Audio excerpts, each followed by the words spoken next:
Hello, hello, and we are back with our impromptu split segment of Claire Froelich's interview.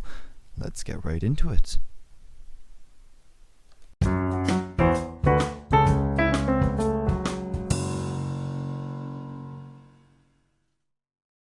I that English is really messed up for me because I've never actually had any education in English. But yeah, it's I feel like it's something that lacks, and I feel it's definitely something that other people who don't use English all the time in formal situations um, feels when they try to address someone formally in English. There's this weird absence of formality in the language. Yeah, and just like culturally, especially, going from government interpreting to business interpreting, I noticed this. Things are just blunt the way Mm, business is done in English.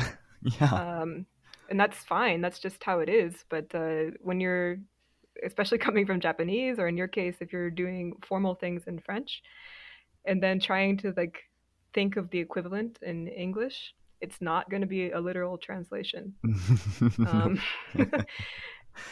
in the case of Japanese, there's like, there's a bunch of memes on the internet where there's like a Japanese email next to an English email for business. The English one's like one sentence long, and the Japanese is like a whole novel, and like, the only important information is like at the very, very end. So, um, there's a lot of formality, like talking about the season in the first sentence, and your eyes get used to where to look for the meat of the message. But if it's missing all of that flowery stuff, you feel weird. You're like, ooh, they're being cold. So Mm.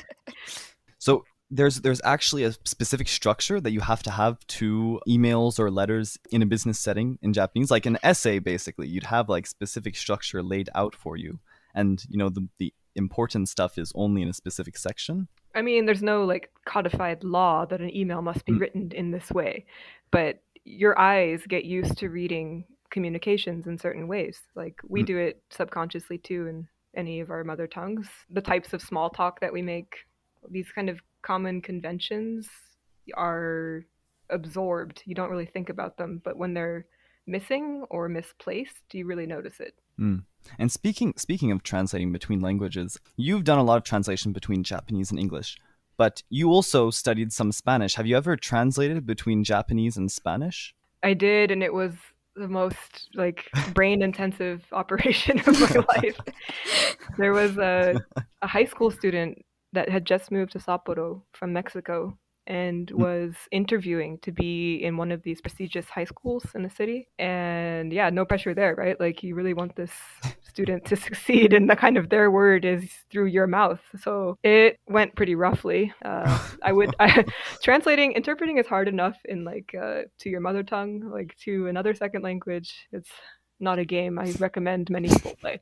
So did you have to go from like Spanish to English to English to Japanese and then back? I don't even know what was going on in my head. Well, the hard thing about Japanese and Spanish is that the sounds are very similar. It's the exact same like vowel sounds, and it's very, kind of syllabic, I guess. Consonant, vowel, consonant, vowel. Mm. So I kept grasping for these words in Spanish, but only the Japanese words would come to me.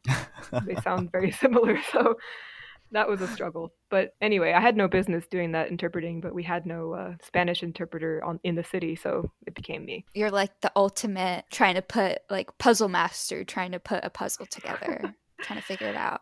I guess I'm trying to describe, like, it's hard to explain what goes on in an interpreter's brain, especially in like a language pair such as Japanese and English. Because Lewis, you've probably been in situations maybe where you've had to do English French translation for somebody, Mm. be it like a tourist or I don't know, a visitor. All the time. Yeah, and even that's a little different because sometimes the ordering of the words and the adjectives is different in French and English. But in Japanese, the whole grammar is opposite. So, in addition to having to culturally translate things that just have no English literal translation, you also are very challenged with your memory because you can't start the English translation until you hear the end of the Japanese sentence because that's where the verb comes in, and you need the verb to get started in Yeah. English. So you find you're like listening to the next sentence while you're interpreting the past sentence in a lot of cases, and it becomes kind of like surfing. You have to find a very sweet spot where you can kind of stay on the board, listening to the next move your feet has to make while still staying afloat and keeping the translation going, or like circular breathing with a musical instrument or something. Yeah, that's something that really throws me off when I'm listening to Japanese, because I have to wait until the sentence is finished with to get like the verb, which is like the main, which holds the whole sentence together. Yeah, I have the subject and then like all the objects, and then the verb comes all the way at the end. And it like I have to keep hold all of that in my mind, and then rearrange everything when I want to translate it to English. French isn't really all that much like that. It has the same order at least. Exactly. Yeah, but it's a little different. But yeah, but if you lived in Japan long enough, you might be feeling the opposite. Like, oh, when is the subject of the sentence going to come? Like you'd be. It's all a matter of perspective. Yeah. And then the rules are like ingrained in your head. I know this happens with me with Spanish. Sometimes the way I say words, like for White House, white comes before house, but then in Spanish it's Casablanca, so white comes after house. So while speaking in like my mother tongue English, I'll say something like house white instead of White House, and it keeps happening. And so I think like these rules are like ingrained in our heads sometimes. That's something I catch myself doing. Definitely. Like I think to become an interpreter, you have to go beyond that, or like that's an extra step that we subconsciously add, I think, when we're thinking to like consciously interpret something. In reality, like if you think, what language do I dream in? You might have a hard time answering that. And I think there's kind of like maybe some sort of proto language in our minds, like that is our medium of translation. So like when I'm translating into Japanese from English, I don't have time to like do a literal switch around of this belongs to that, or it's much more raw. Like you imagine what needs to be said and you try to like sculpt that like clay in Japanese. I always talk about that. Like I say like I'm kind of linguistically deaf in that sense, where like when someone speaks to me in one language that I'm fluent in, and then someone later comes by and asks me, "Oh, okay, what language were they speaking in?" I could not tell you. I don't ever remember the language that someone speaks to me, and I only remember like the content of what they said. And if I can like surmise what language they were speaking in based on context, like, oh yeah, well this guy always talks to me in French, so he probably spoke to me in French, I'll say that. But for clients at my work, I could be talking to them in one language, someone just like calls out my name to ask me something, a coworker of mine, and then I turn back to them and I completely blank on what language I was speaking in. And I have to ask them again, like, what language do you want me to communicate in? Because I stare at them, nothing comes to mind. I remember what we were talking about, but I cannot remember what language I'm supposed to reply in. Now I want to learn some French, Louis, just so I can just start speaking French to you and you totally freak out. I would not. That's the opposite. I wouldn't notice a difference.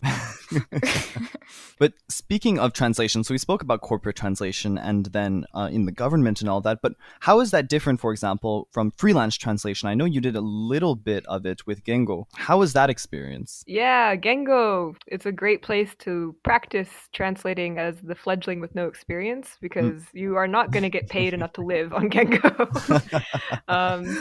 Gengo is a translation agency, I guess. Like it's kind of like the Airbnb of translation, right? So translators sign up, people that need translations submit translations, and Gengo will match and get those turned around pretty quickly and very cheaply. So in real industry Japanese translation, you should be making like, I don't know what it is nowadays. I think it's like 10 cents a character or something.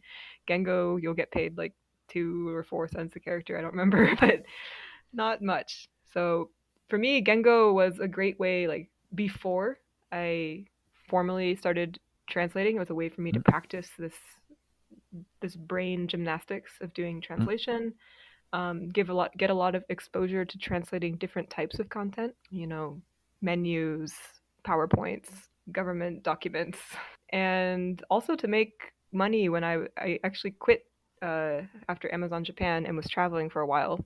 And I could remotely do these Gengo translations. And since I was in South America, the money I was making from Gengo actually went a long way for me. Have you done any other freelance work since then? Or, for example, we'll move on to this in just a bit, but since you made that switch and got into software development and web development, have you ever gone back to translating or thought to like return to translating or done any freelance work? I have had a couple people approach me and almost took a job, but I didn't. The client fell through. And to be honest with you, I haven't used Japanese in like a business setting since I left Japan 3 years Mm. ago. I've been talking to my friends, but I don't feel like I could walk into a Zoom meeting tomorrow and Mm. do a good job of interpreting a business meeting without getting my warmed up again. Yeah. Talking to my friends, yeah, well, I'm ready to go have a beer with them for sure. I definitely get that. Like I can spend one summer like with my family speaking in English, and then like I need like at least a couple weeks to get back to like being able to think in French again, because it take like you switch to one language mode, and then your brain kind of just archives it, and it takes you a while to pull that back out. It comes back though, right? Like it's there. It just needs It a does. wake up call. And so now you made this big switch from being a translator into software development, which what provoked you to make that switch? What got you into software development? Yeah, so it goes back to being interested in too many things at once. And you already know I attempted engineering Mm. and thought it wasn't the right fit. And I think that always bothered me internally, that I felt like I wasn't pushing myself hard enough to get past this thing I was insecure about, which was that logic was not my strong point. And, ask any of my exes and they'll agree with you on that. But I think I wanted to systematically become stronger with logic, and I felt like coding would be a good way to do that. I've always been adjacent to web development. Even when I was working at Sapporo, I built like little JavaScript program to help translate city addresses. My parents, my dad is an engineer and my mom was a speech pathologist. So you can see how these like two not conflicting, Nice. but like these two fields kind of These bump worlds back and forth. colliding.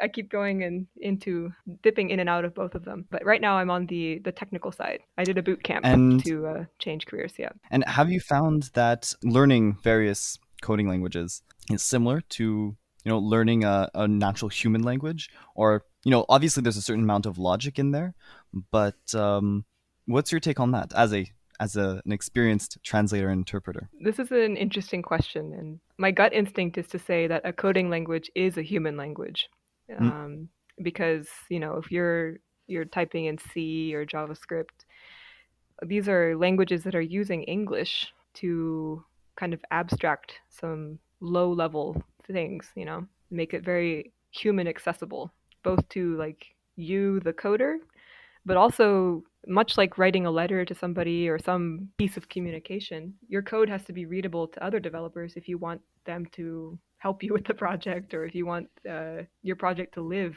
longer than your life.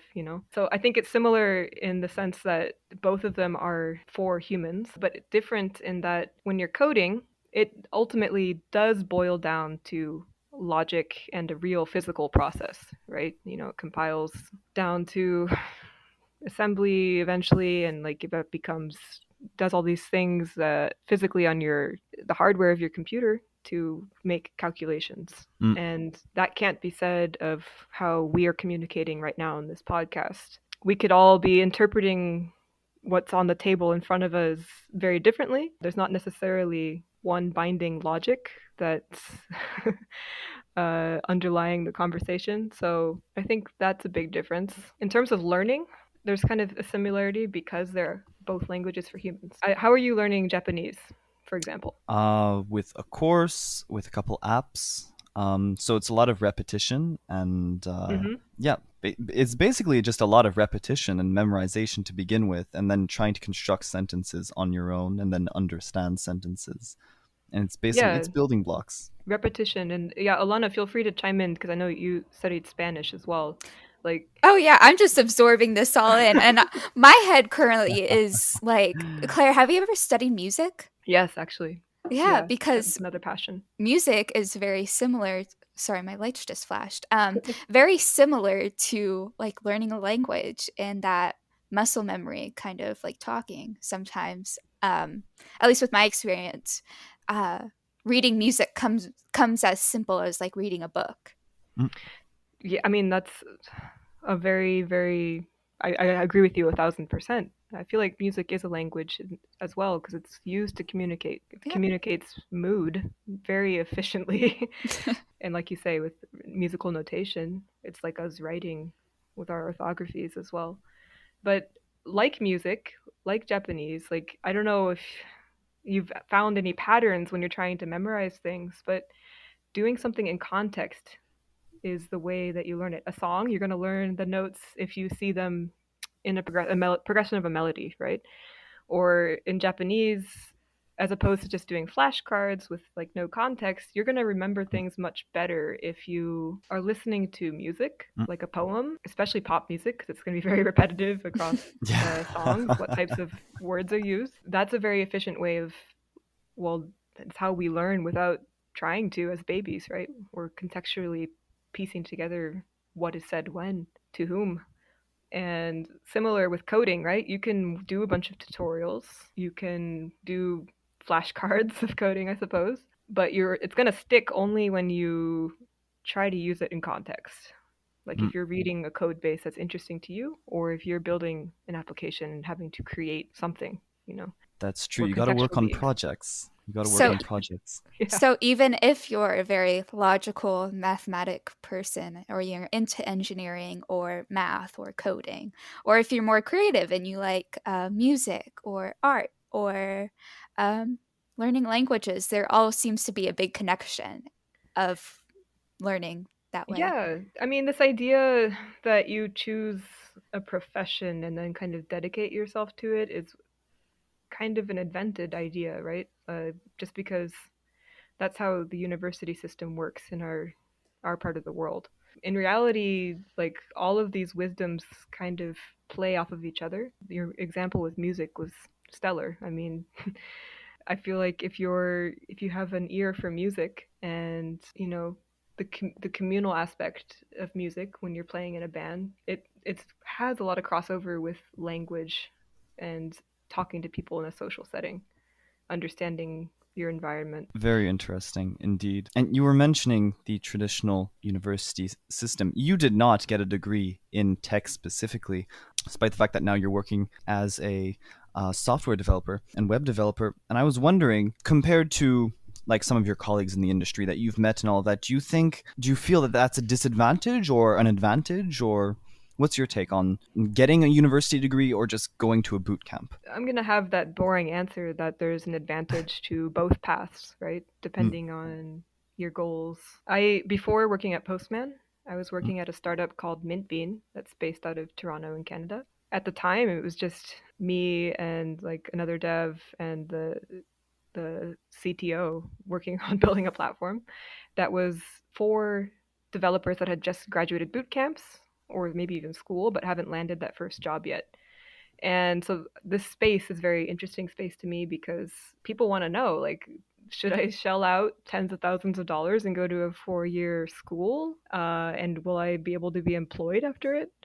Or should I just do like a multi-week boot camp and switch careers that way? The answer is that depends. I feel like having gone through the boot camp route and seen a lot of my colleagues land jobs in tech, obviously that's a viable way of getting into tech. And in my own case, that's how I got into tech. And it has an advantage that 4-year schools don't have in that the curriculum can be updated more frequently and flexibly than a traditional university, which, the web development world is ever evolving. So if you can stay on top of the new technologies, it gives you a leg up. That said, I also work like my colleagues at my current company. A lot of them are computer science or engineering graduates, and they really know their stuff and they have a deep knowledge that is good for building a product like Postman. So it depends on like what you want to do. If you want to really dive into this topic, my former boss and mentor Monarch Wadia